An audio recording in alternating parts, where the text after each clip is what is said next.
Hi there. I wanted to do a little bit of video.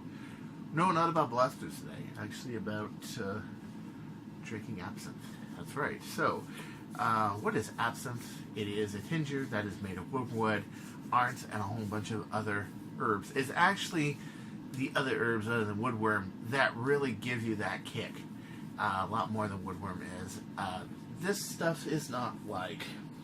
This is a bottle of Pernod 136 proof absinthe. This isn't like the old stuff. This isn't like the Green Fairy. It is a original recipe from Pernod Phils, which is from France. But back in the day, there were two very big differences.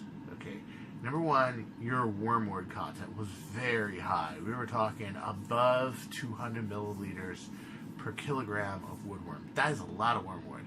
Okay, made it very bitter, very harsh.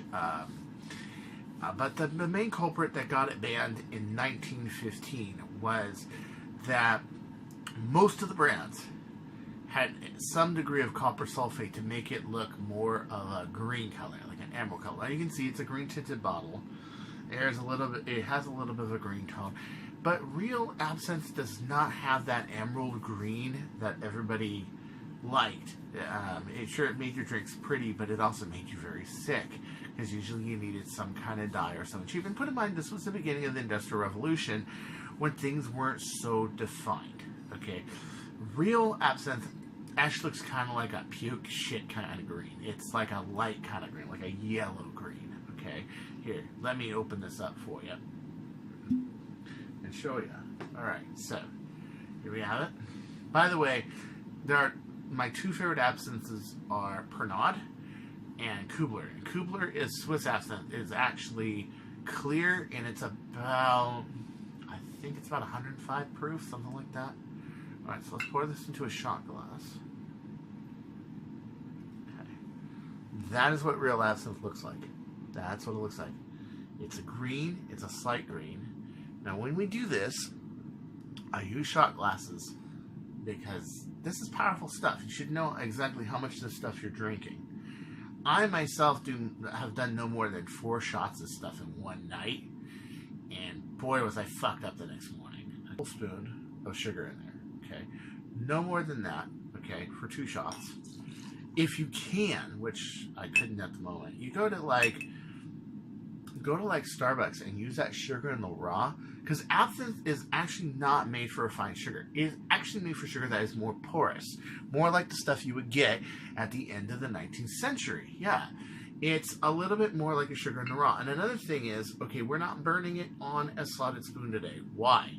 Well, 1, I'm indoors. 2, I drink a lot of this stuff that I don't need the ceremony. But what does that do exactly? It caramelizes the sugar. So one thing that makes this absinthe taste better is if you run it a sugar cube, you pour absinthe on it, and this stuff will light quite nicely. It's quite flammable. It's a 136 proof. I mean, I have got pictures that I've posted where I've actually lit this stuff on fire, okay? And I've done it. And what it does is you put on a solid spoon, you put about 2 sugar cubes on a solid spoon. 1 for each shot, by the way, is about what you want. 1 sugar cube per shot. So if you're mixing doubles like I normally do, and I'm letting this sit here, I'm letting the absinthe absorb into my sugar at the moment, because I want the Lausch effect to be really nice, okay? And it makes the absinthe hot, and it also caramelizes the sugar to make it a lot better. Now, with absinthe, you have what's called like an emulsion reaction, which we call Lausching. Lausching is when your absinthe goes from a clear liquid like this, where you notice the sugar and the liquor don't mix. You can see it. They don't mix at all, right? As soon as I add water to it, it will. And how well it lausches depends on 2 things. Or 3, actually. 1, the quality of the absinthe you're using, which mine is actually pretty good quality. There is better stuff that is made of oxyvilles you can get from like New Orleans, or you can go overseas and get in France and get like 40 milligrams per kilogram of Thujon. Yeah. Or Stello, also a really good brand. 100 proof, but it's actually excellent absinthe, okay? I personally like the 138 proof myself, 136. Because it's more like what old-fashioned absinthe was, okay? And the other is the temperature of the water. So, somebody who mixes this stuff a lot, makes it a lot like I do, I typically just do this. I'll pour in a couple shots. I'll let it sit in my glass. You can see how it's got that little green tinge to it. It's not bright or emerald green. It's not somewhere over the rainbow. Okay? And I am going to take this cold Arrowhead water straight from the fridge. And watch this. No mixing, no nothing. Watch. Boom. What does loushing do? Loushing tells you what the proper ratio, there it is, right there, what the proper ratio of water to absinthe is. That's what it does. So you notice when I didn't have enough water in there, it didn't go clear. But right when I had the proper amount of water, and it's about 50-50, water to absinthe, okay? If it seems a little weak, you can pour a little bit more absinthe in there afterwards, okay? And there it is. It loushes. Now, you can take a spoon, spin it a little bit, or shake it. I prefer to spin it. And you should have all of your sugar completely consumed. You shouldn't have any sugar lumps on your spoon. Like, you see that? There it is. The stuff is milky white. That should is really an indication of it's properly emulsified.